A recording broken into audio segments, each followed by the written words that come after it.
What is going on, guys? In this video, I'm going to show you how to pull international stock data using the Google Finance function.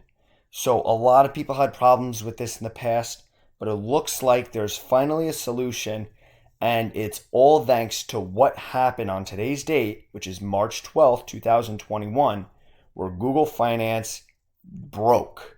It broke. No one could pull any kind of market data. You can see right here, this was a huge problem. Everyone from my Patreon to my Discord to YouTube were all messaging me saying, hey, what's going on with Google Finance?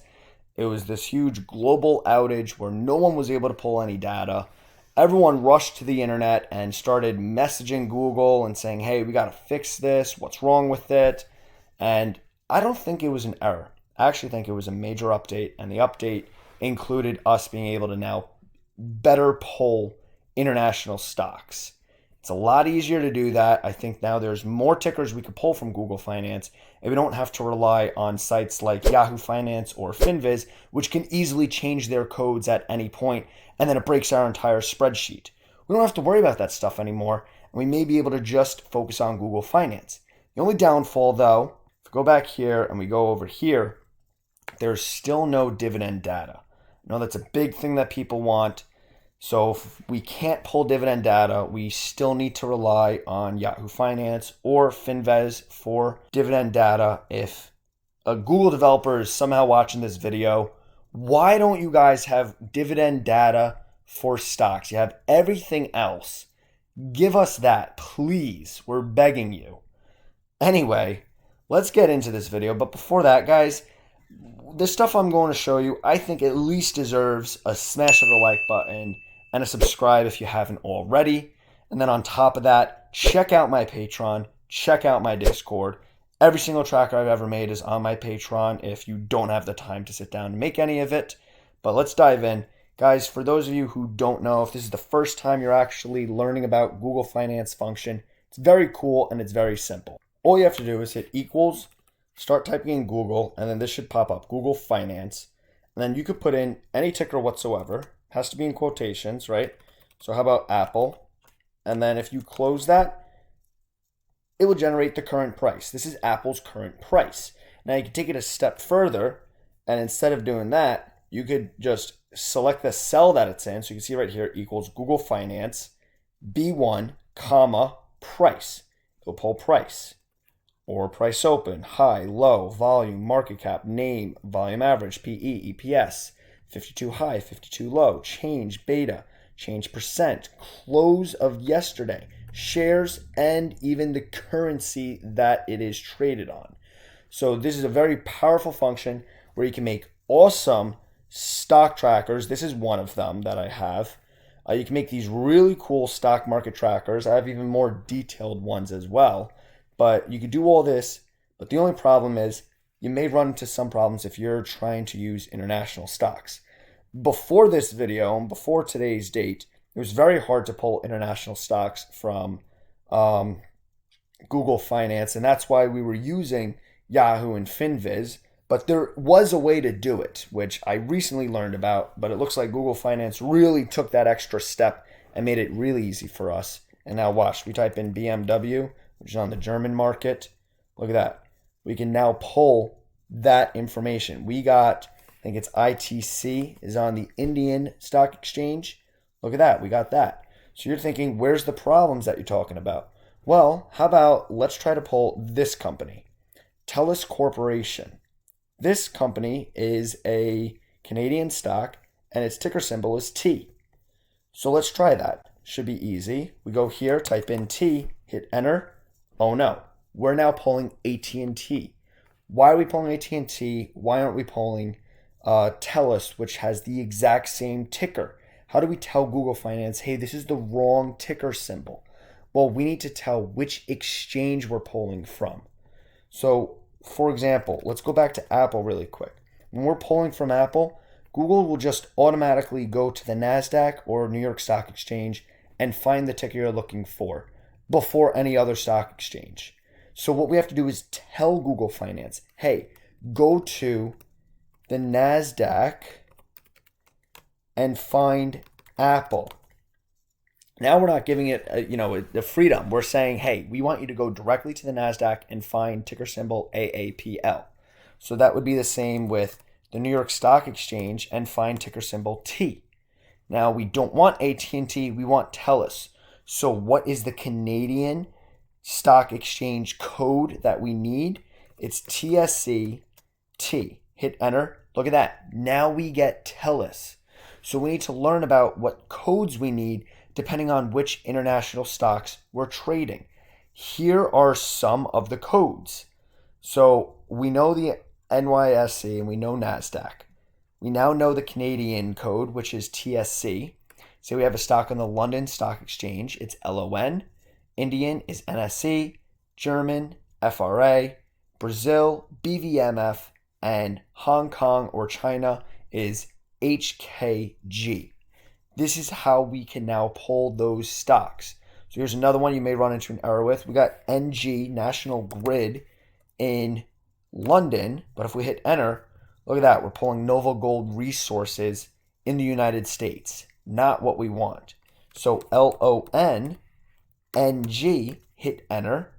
Look at that. Now we got National Grid PLC.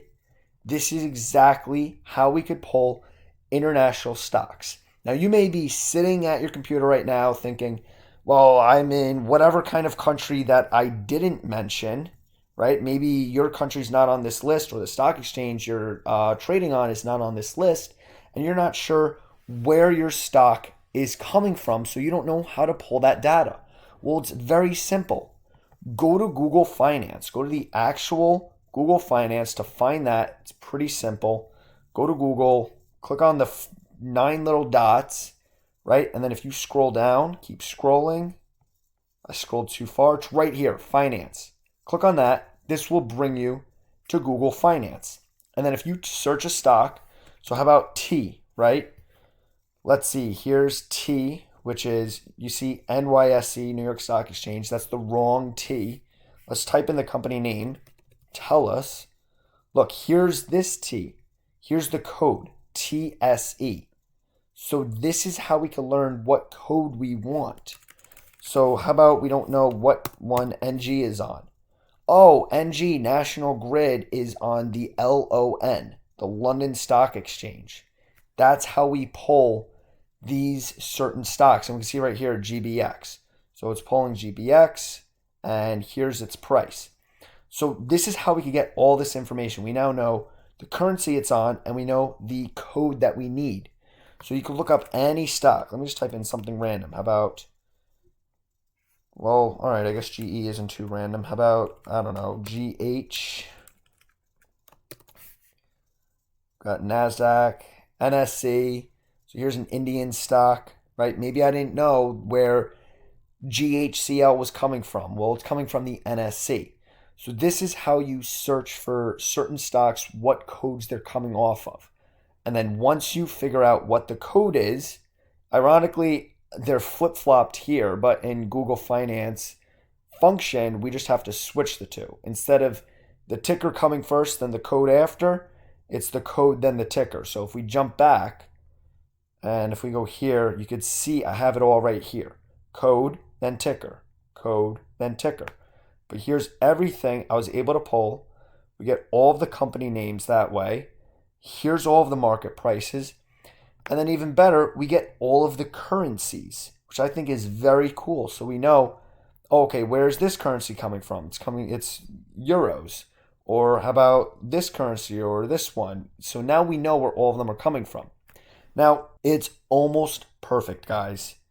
And this is what I mean by almost. For some reason, when it comes to GBX, which is the sterling penny, I believe, it won't work if we try to convert it. If we go to equals Google Finance, then if we want the currency, and what we need to do, I think, is that USD to CAD, Canada, right? So it shows 1 USD equals 1.24775 Canadian dollars. Great. But when we try GBX, it doesn't work for some reason. It won't convert. It will convert GBP, which is the British pound. GBX is just 1/100th of the British pound. So I don't know why Google Finance won't work for that, but that is the one error. I'm actually going to let Google Sheets know by going to help and then help improve Sheets. If I put in a couple of requests for that, maybe then they'll actually fix that. But until then, that's the only problem that we have, that and dividend data. But guys, this is it. This is how you pull international stocks. We can now get this great list. You can make awesome international portfolio trackers like this. And you could even add it to my big portfolio tracker that I made, my master portfolio tracker. If we go to, not positions, if we go to history, we'll scroll all the way down. We'll add an entry. How about we'll say I want LONNG. We wanted that one, right? Let's hit buy. Wanted one share and we bought it for 800, right? Not $800, obviously. We'd have to update that. But we go here. Here it is. Look. London, $800, now worth $834. So I'm up. And if we go to the dashboard, there it is. LONG, NG. We actually have that. You could even get the spark line for it. There we go. National Grid PLC. You can now start to implement international stocks into my master portfolio tracker. You could fix this. Obviously, you have to change the dividends, which kind of suck. But maybe one day Google Finance will have dividends. But again, guys, this is it. This is how you pull international stocks. If you want to know how to actually get the little flags that I did, I just downloaded little graphics of the flags. And if you go to insert image in cell, you click on that and then you upload an image and then you can drop that in. I know a couple people of you might be asking that in the comments. So there you go. If you watch to the end of the video, you now know that little trick, which is cool. But guys, this is it. This is how you pull international stocks. I hope this helped you out, and I hope it's going to improve your stock portfolio tracker game. And guys, make sure to smash that like button. Subscribe if you haven't already. Drop any comments. Help boost my algo. And as always, I will see you guys in the next one.